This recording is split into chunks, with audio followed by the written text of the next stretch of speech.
আল্লাহর নবী উটে চড়ে বাহির থেকে আসছিলেন। তো আবু বকরের মেয়ে আসমা, আসমা রাদিয়াল্লাহু তাআলা আনহার স্বামী জুবায়ের গরিব মানুষ। তো আল্লাহর নবী তাকে একটা জমি চাষ করে খেতে দিয়েছিলেন। তো তিনি জমিতে খেজুর গাছ লাগিয়েছিলেন। তো আসমা রাদিয়াল্লাহু তাআলা আনহা খেজুরের বোঝা আঁটি মাথায় করে বাড়ির দিকে নিয়ে চলে যাচ্ছে। তো আল্লাহ রাসূল বলছেন, আসমা তুমি আমার উটের উপরে আসবা, আসো। তো আসমা বলছেন যে আমি একটু লজ্জা পেলাম যে জুবায়েরের একটা আত্মমর্যাদা আছে, ও পুরুষ মানুষ, আমি আল্লাহ রাসূলের উটের পিছনে থাকবো, আল্লাহ রাসূল একজন পুরুষ মানুষ, জুবায়েরের আত্মমর্যাদাতে বাধা দিবে, জুবায়ের এটা পছন্দ করবে না। তো আমি লজ্জা করলাম, আমি উটে উঠলাম না। তা আমি বাড়ি চলে আসলাম। তো আমি বললাম, জুবায়ের শোনো কি ঘটনা, আমি খেজুরের বোঝা আঁটি মাথায় করে আসছিলাম, আল্লাহর নবী আমাকে দেখে বললেন যে আসমা চলে আসো উটের উপরে। তো আমি আপনার আত্মমর্যাদাকে হিসাব করে লজ্জা করে উঠিনি। তখন জুবায়ের বলছেন, শোনো আসমা, রাসূলের পিছনে উঠোনি আমার আত্মমর্যাদাকে হিসাব করে, এইটা যতটুকু আমাকে খারাপ লাগে, তুমি খেজুরের বোঝা আঁটি মাথায় করে চলে আসো মহিলা মানুষ, এটা আমার কাছে এর চেয়ে অনেক অনেক অনেক বেশি খারাপ লাগে। আমার আত্মমর্যাদাতে বাধা দেয়। বুখারী মুসলিম। এই ছেলে, তোমার বাপ কাপুরুষ, তোমার বাপ ঘৃণিত পুরুষ, তোমার বাপের আত্মমর্যাদা বলে কোনো জিনিসই নাই, যার কারণে তোমার মা এখানে ছোট ব্লাউজ পরে বসে আছে। এটা অসম্ভব। বুঝেও বুঝে না ওরা, অন্তর আছে বুঝে না, দেখেও দেখে না ওরা, চক্ষু আছে দেখে না, শোনেও শোনে না ওরা, কান আছে শোনে না। উলায়েকা কাল আনাম, তারা পশু প্রাণীর মতো, তারা গরু ছাগলের মতো, তারা কুকুর শ্রীগালের মতো, বাল হওয়া জাল বরং তার চেয়ে খারাপ। তোমার বাপ একজন পুরুষ নয়, সে একজন কাপুরুষ পশু প্রাণীর মতো। কোন সাহসে, কোন খেয়ালে তোমার মা এখানে এভাবে বসে থাকতে পারে? তোমার বাপের কোনো আত্মমর্যাদাই নাই। তোমার বাপ একটা পশু প্রাণীর মতো বসবাস করে। মনে কিছু নিও না যুবক, তোমার জন্য এসেছি, তোমার কিছু না কিছু উপকার করবই করবো ইনশাআল্লাহ। আমি দায়ী। তোমার মা যে এখানে ঢং ঢং করে আসলো আর চলে গেলে, যেন আমি জবাব দিব? আমি কেন জবাব দিব? তোমার বাপ দেবে। তোমার বাপের আত্মমর্যাদা থাকলে এটা করতে পারতো না। চোখ যেভাবে ঘুরে বউ সেভাবে চলে, তার নাম ক্ষমতা। চোখ যেভাবে ঘুরে বউ সেভাবে চলে, তার নাম ক্ষমতা, তার নাম আত্মমর্যাদা, তার নাম পুরুষ। উপস্থিত বৈঠকের মুসলিম বোন, এই কথা বলে আপনাকে আমি খাটো করতে চাইনি। আপনার জন্য জান্নাত সহজ। যদিও মুহাম্মদ সাল্লাল্লাহু আলাইহি সাল্লাম বলেছেন, আমি যখন জাহান্নাম দেখলাম তখন দেখলাম শুধু মহিলার মহিলা। জাহান্নাম বলতে শুধু মহিলার মহিলা, জাহান্নাম ঘেরা শুধু মহিলা দিয়ে। এই কথা ঠিক। এরপরেও তোমার জন্য জান্নাত যত সহজ, পুরুষের জন্য জান্নাত তত সহজ নয়। আপনি 4টা কাজ করলে জান্নাতে চলে যেতে পারবেন, 4টা কাজ করে কোনো পুরুষ জান্নাতে যেতে পারবে এই কথা মুহাম্মদ সাল্লাল্লাহু আলাইহি ওয়াসাল্লাম বলেননি। 4টা কাজ করে কোনো পুরুষ জান্নাতে যাবে এই কথা মুহাম্মদ সাল্লাল্লাহু আলাইহি ওয়াসাল্লাম বলেননি। তবে আপনার ব্যাপারে বলেছেন, আপনার ব্যাপারে বলেছেন 4টা কাজ। 1, সলাত খামসাহা, 5 ওয়াক্ত সলাত আদায় করলো, 5 ওয়াক্ত নামাজ পড়লো। 2, সমাত সাহারাহা, রমজান মাসে সিয়াম রোজা থাকলো। 3, আতাদ বালাহা, স্বামীকে মেনে চললো, তিতে লাগলেও মিঠা লাগলেও। 4, আহসানাত ফারজাহা, জেনায় লিপ্ত হলো না। তাহলে তার জন্য জান্নাতের সব দরজা খোলা। এরকম 4টা কথা কোনো পুরুষের জন্য নেই, সেটা আপনার জন্যই। 1, 5 ওয়াক্ত সলাত নামাজ। 2, রমজান মাসের রোজা, দুটাই সহজ আপনার জন্য। 3, স্বামীকে মেনে চলা। আপনি মনে করছেন এটা খুব কঠিন। আপনি যত কঠিন মনে করেছেন তত করা ঠিক হবে না। আপনার স্বামীর মুখ খারাপ এ কথাই ঠিক, আপনার স্বামী আপনাকে মারে গালি দেয় এ কথাই ঠিক। এরপরেও আমি বলছি যে আপনি একটু ধৈর্য ধারণ করেন, মেনে নেন, ধরে নেন যে তার এটাই স্বভাব। দিন রাত গালি দেখ, তারপর আপনি ধরে নেন তার এটাই স্বভাব। আপনি ধৈর্য ধারণ করে তার সাথে থাকেন। আমি আব্দুর রাজ্জাক বিন ইউসুফ আপনার দিনী ভাই, আমি আব্দুর রাজ্জাক বিন ইউসুফ আপনার দিনী ভাই। আমি আপনাকে পরামর্শ দিচ্ছি, অনুরোধ করছি, আপনি এই স্বামীকে মেনে নেন, তার সাথে কথা বলেন।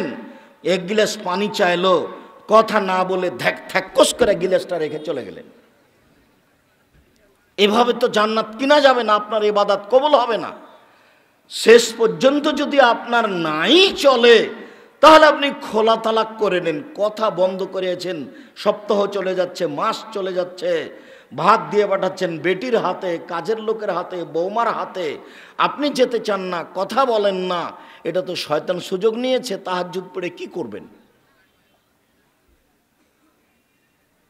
আপনাকে আমি বলছি আপনি স্বামীকে মেনে চলেন, ভালো হবে। 4, জেনায় লিপ্ত না হওয়া। তো আব্দুর রাজ্জাক সাহেব, জেনা তো আমার একদিন ঘটে গেছে, তো ঘটে গেছে আপনি তওবা করেন, আর কোনোদিন মোবাইলে কথাও বলবেন না, আর আপনি এই কাজে লিপ্ত হবেন না। আল্লাহ তাআলা বলছেন, অনাহা নাফসা আনিল হাওয়া ফাইনাল জান্নাতা হিয়াল মা। পৃথিবীর পুরুষ নারী তোমরা মনে রেখো, যারা নোংরা ও অশ্লীল কাজ বন্ধ করতে পারবে, আমি আল্লাহ তাদেরকে জান্নাতুল মাওয়া দিয়ে দিলাম। একবারে খোলা মাঠে ঘোষণা আছে কোরআন মাজিদে।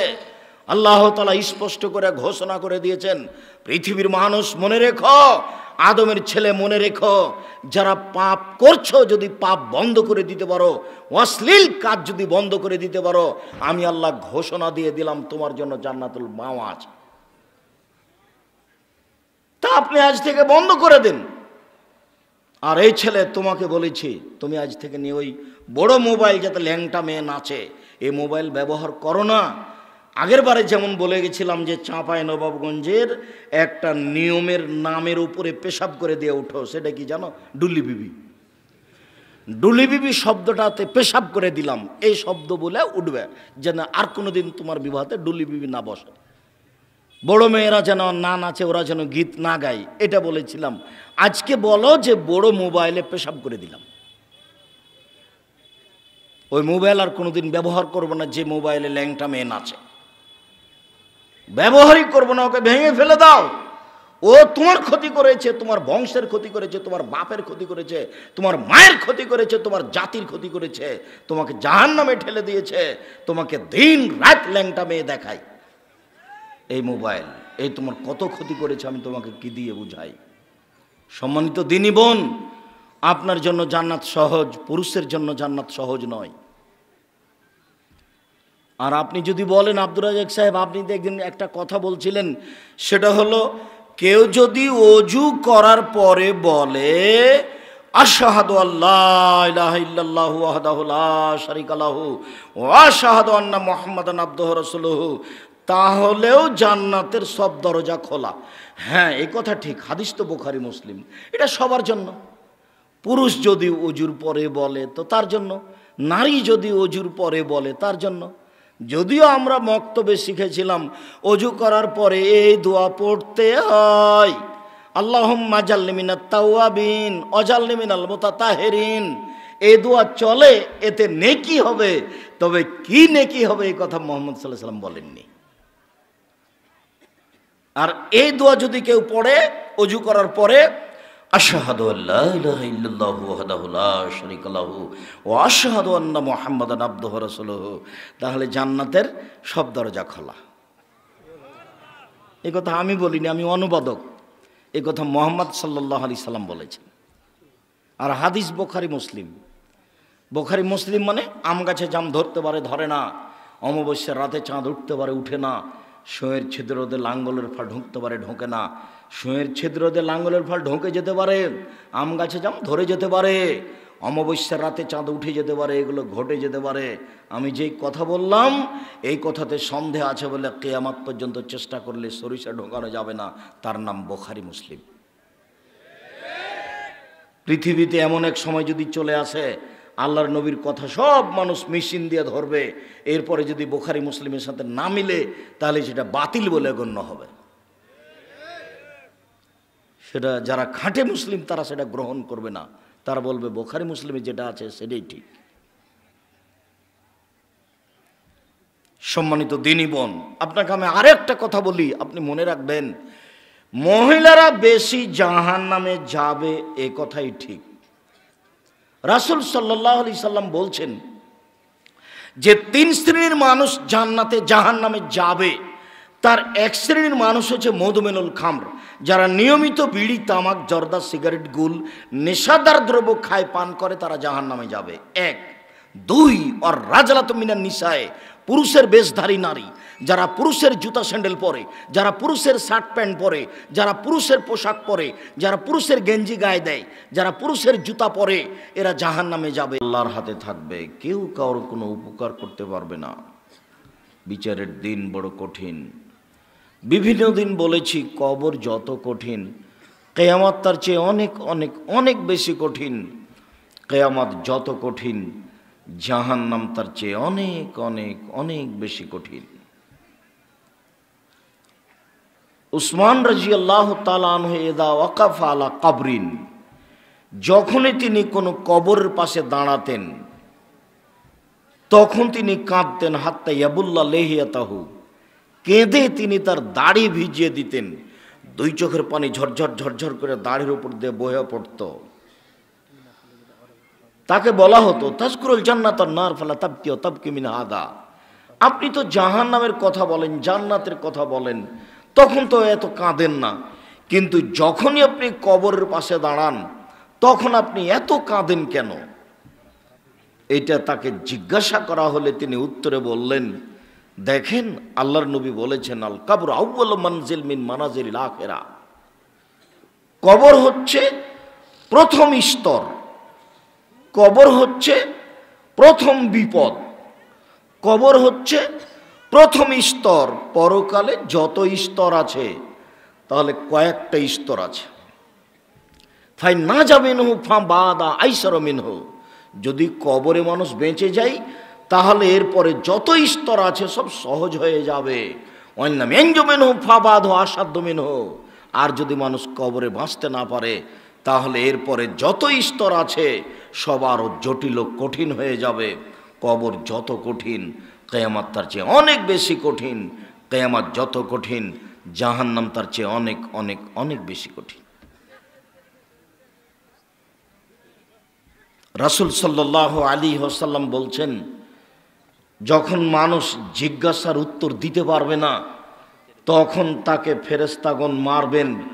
যে ফেরেশতা মারবেন ও চোখেও দেখে না, কোথায় মারছে কানেও শোনে না, কত জোরে মানুষটা চিৎকার করছে, অথচ আল্লাহ রাসূল বলছেন এসি হো সায়হা, এত জোরে বাপরে মারে করে চিৎকার করে, ইয়াসমু মা বাইনাল মাশরিক ওয়াল মাগরিব ইল্লা সাকালাইন, সারা পৃথিবীর জীবজন্তু, কীটপতঙ্গ, পদার্থ, জড় পদার্থ 50,000 কোটি কিলোমিটার দূরে যা আছে সেই জীবজন্তু, কীটপতঙ্গ, পশু প্রাণী, বস্তু, জড়বস্তু সব কিছু শুনতে পায় তার চিৎকার, কিন্তু মানুষ এবং জিন শুনতে পায় না। হাদিস বুখারী মুসলিম। আপনাকে আমি বুঝাতে পারবো কবর কি জিনিস। মানুষের নাগালের বাইরে, মানুষের আয়ত্তের বাইরে ভিন্ন ধরনের জগৎ কবর। রাসূল সাল্লাল্লাহু আলাইহি সাল্লাম বলেন, মা রাআইতু মানজারাল কাতল কাবর আযম মিনহু, আমার জীবনে দেখিনি কোনো দৃশ্য যেটা কবরের চেয়ে আশ্চর্য হতে পারে।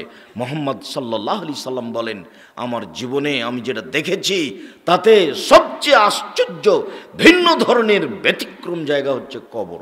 কবরের মতো আমি আশ্চর্য জায়গা দেখি না, এ কথা মুহাম্মদ সাল্লাল্লাহু আলাইহি সাল্লাম বলেন। তার চিৎকার সব কিছু শুনতে পাই। এই কবরটার চিৎকার শুনতে পাচ্ছে, এই সামিয়ানা, এই বাল্বটা, এই মাইক, এই কাপড় চুপড়, সব কিছু তার চিৎকার শুনতে পাচ্ছে, বাপরে মারে করে চিল্লাচ্ছে মায়ের কারণে, কিন্তু মানুষ এবং জিন শুনতে পায় না। এই কথা রাসূল সাল্লাল্লাহু আলাইহি সাল্লাম, এই চলে কথা বলো কেন, তোমাকে এই কথাটা বুঝিয়ে বলতে হবে? দয়া করে আপনারা আমাকে কোনো কাজ দেখায়েন না, আপনারা আমি কোনো কাজ দেখতে চাচ্ছি না।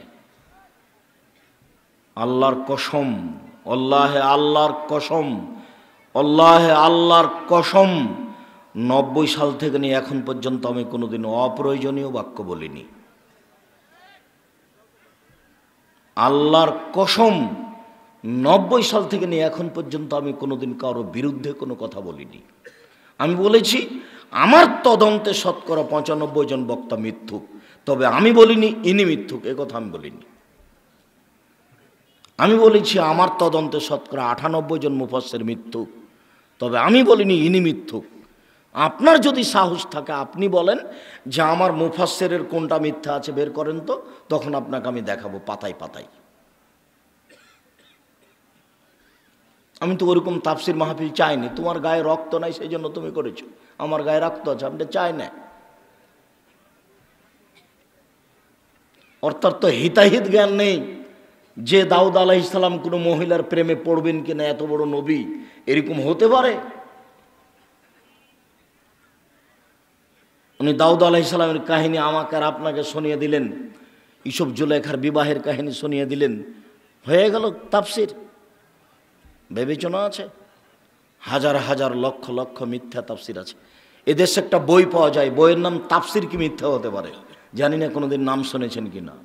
বইয়ের নামই হচ্ছে তাফসির কি মিথ্যা হতে পারে। তার মানে ওই বইয়ে যা তাফসির আছে সবই মিথ্যা।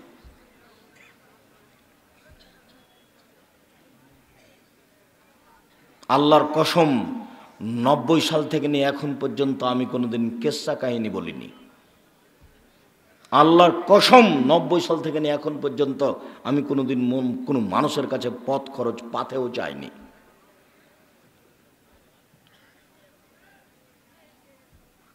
কেউ নাকি আপনাদের কাছে এসে বলছেন যে উনি সরকার বিরোধী কথা বলেন। আমি এ যাবৎ কোনোদিন সরকার বিরোধী কোনো বাক্য ব্যবহার করিনি। দেখি কোন মায়ের বেটা এমন আছে আমার বক্তব্য বের করতে পারে। আমি যখন শিরকের তালিকা দিয়েছি তখন বলেছি এটা এটা এটা এটা শিরক।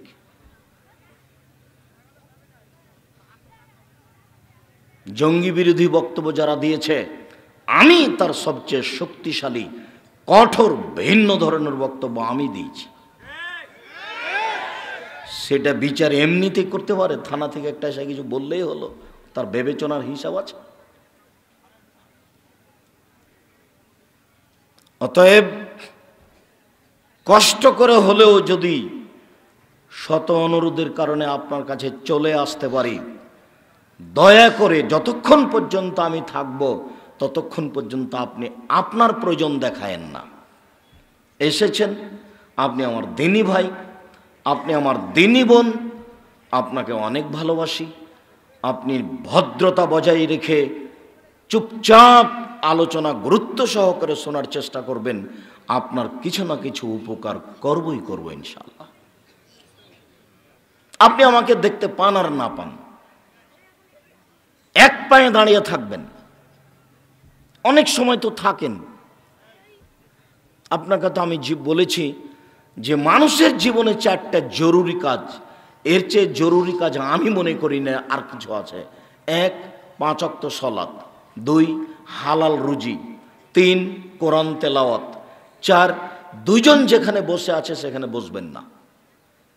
প্রায় দোকানে ল্যাংটা মেয়ে নাচে আর আপনি বসে থেকে আড্ডা পিটেন টুপি মাথায় দিয়ে, চক্ষু ঠান্ডা করেন, কলিজা ঠান্ডা করেন ল্যাংটা মেয়েকে দেখে।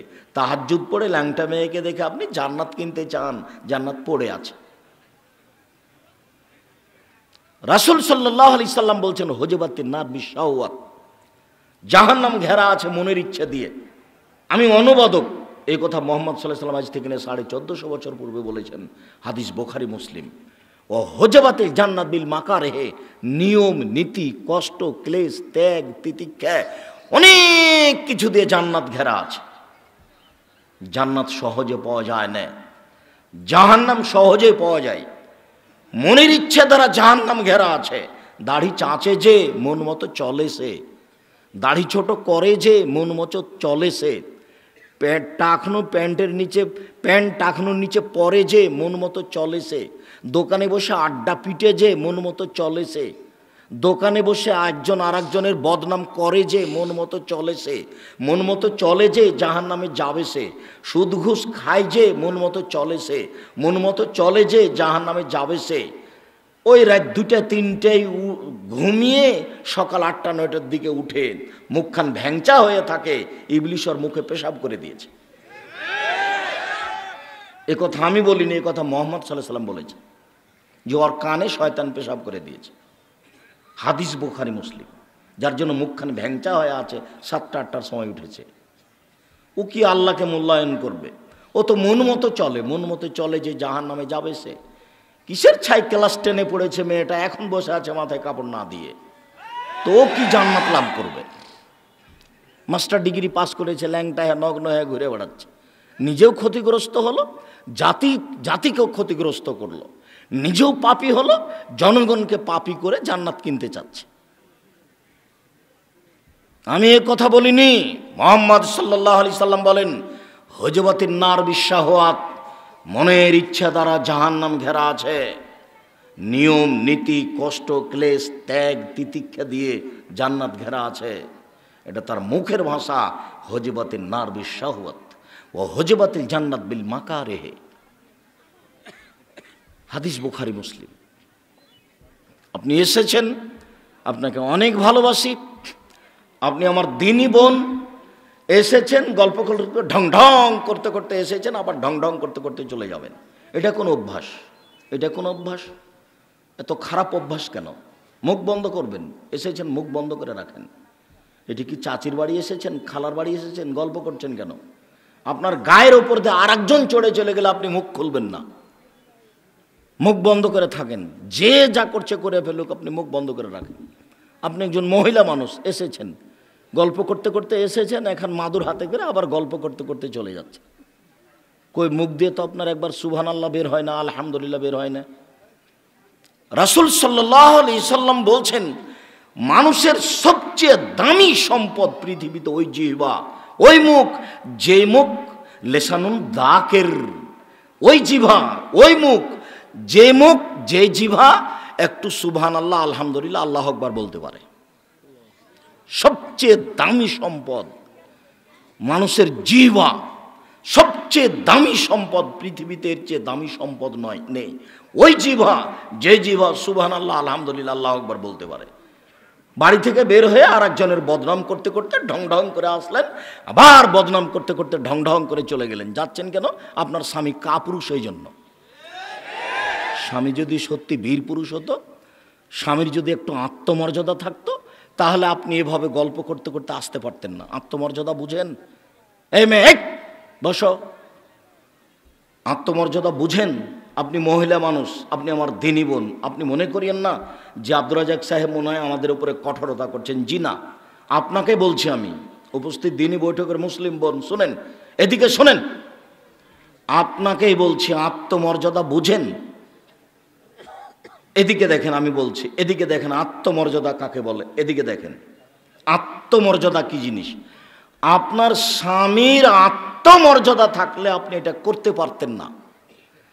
আত্মমর্যাদা মানে আতে ঘা লাগে, খারাপ লাগে, তার নাম আত্মমর্যাদা। তো আমি দুই একটা দেখাই, তারপর আলোচনাতে যাচ্ছি। আল্লাহর নবী, বুখারী মুসলিমের হাদিস, স্বপ্নে জান্নাতে ঘুরছেন, তো দেখলেন একটা খুব সুন্দর টকটকে ঝকঝকে ঘর, ঝকঝক ঝকঝক ঝক করছে। বাপরে সুবহানাল্লাহ, ঘরের বাহির যদি এমন হয়, ভিতরে বা কেমন। এই ঘরটা কার? পাশে দেখছেন একজন বৃদ্ধা মহিলা। মহিলা, বলতে পারো ঘরটি কার? জি, এটা উমারের ঘর। যেমন বলেছেন উমারের ঘর, তেমন আমার আত্মমর্যাদাতে উমারের আত্মমর্যাদা আমার কাছে বাধা সৃষ্টি করলো। আমি তো ঘরে ঢুকতে চেয়েছিলাম, কিন্তু এত বড় মানুষের ঘরে ঢুকবো কি করে? তার আত্মমর্যাদা আমার মনে পড়ল। এত বড় দামি মানুষ, তার ঘরে ঢুকি কি করে? ঢুকলেন না। ফজরের টাইমে দেখা হয়ে গেল। উমার, স্বপ্নে আমি যখন জান্নাতে ঘুরি তখন তোমার ঘরটা দেখলাম, মন চাইলো আমি ঘরের ভিতরে ঢুকি, কিন্তু তোমার আত্মমর্যাদাকে লক্ষ্য করে আমি ঢুকিনি উমার। তা আল্লাহ রসুল এই কথা বলতে উমার কাঁদতে লাগলেন আর বলতে লাগলেন, আপনি আমার আত্মমর্যাদাকে হিসাব করেন আল্লাহর নবী? আত্মমর্যাদা তোমাকে দেখাই, উপস্থিত বৈঠকের মুসলিম বোন আপনাকে আত্মমর্যাদা দেখাচ্ছে, এদিকে দেখেন।